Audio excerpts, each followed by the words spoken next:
it is a bit surprising that we've seen this strike start at Felixstowe because the employers actually offered more like 8% plus for the lower paid workers, 9%.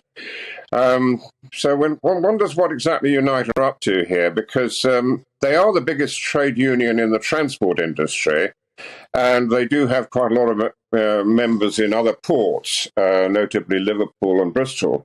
Now, Bristol have actually offered a similar pay deal, which has been accepted by their Unite members, somewhere around 8% to 9%. So, it's clear that there's some problems here that really haven't been resolved properly yet. We were talking to one of the members of Unite at Felixstowe yesterday, who was more or less saying it's because our pay has been frozen for so long, and why shouldn't we have a proper living wage? Obviously, we put to him, is now the time to do this. What do you think is going on if one branch of Unite has accepted that pay deal and the one at Felixstowe clearly not? Well, I think obviously each port has different conditions in their agreement, but I think the problem is that we're faced now with a kind of a vicious cycle of wage inflation potentially, which is simply going to add to the problems of controlling inflation for everybody.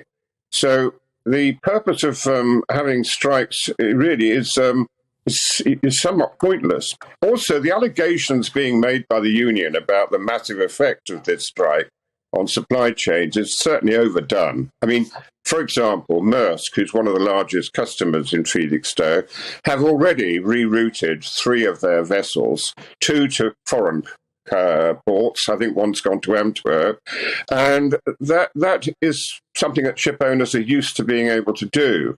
Secondly, I think the management have said that they don't really feel that given the supply chain difficulties at the moment, but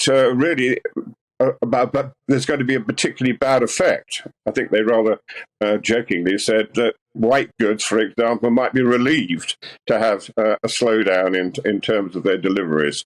So I don't think it's nearly as bad an impact as the union is saying. And of course, it'll be a pretty severe loss to the workers. One other point is that the 500 staff members in Felixstowe have actually accepted this pay offer. So you've got Unite's members, basically the crane drivers and operatives and so on, who rejected it and gone on strike, whereas 500 of the administrative staff have actually accepted the pay deal. It begs the next question is actually what sort of stuff comes in those containers? Can you give us an idea? Is it absolutely anything you can think of, or do they specialise in Felixstowe with one sort of goods? Well, most of the deliveries coming into Felixstowe are from the Far East and mainly from China, and so they're the high level of manufacturing goods of all types. For example, normally, had it not been for all the disruption over COVID and the difficulties of the retailers are facing now, this is the time of year when they start stocking up for Christmas. All the retail stores.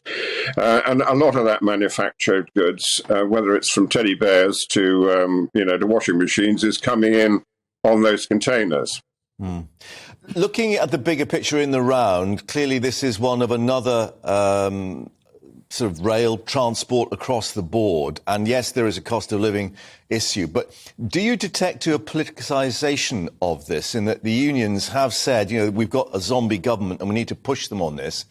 And given that, how are you going to settle these issues? Because we remember years gone by, ACAS used to step in and knock heads together.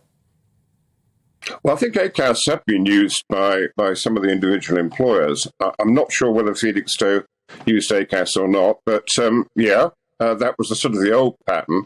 This is unprecedented, and it is an opportunity, understandably, for the unions to start showing their weight and showing their influence, because it is a very serious problem for everybody, for workers in all industries, whether it's retail or ports, to be facing this kind of inflationary spiral. Yes. Politicization, yes.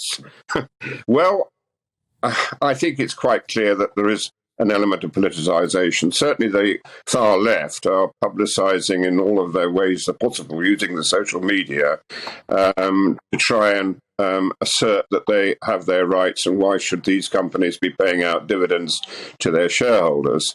But of course, they always say that because they don't understand that actually you need to make profits in order to invest in the future.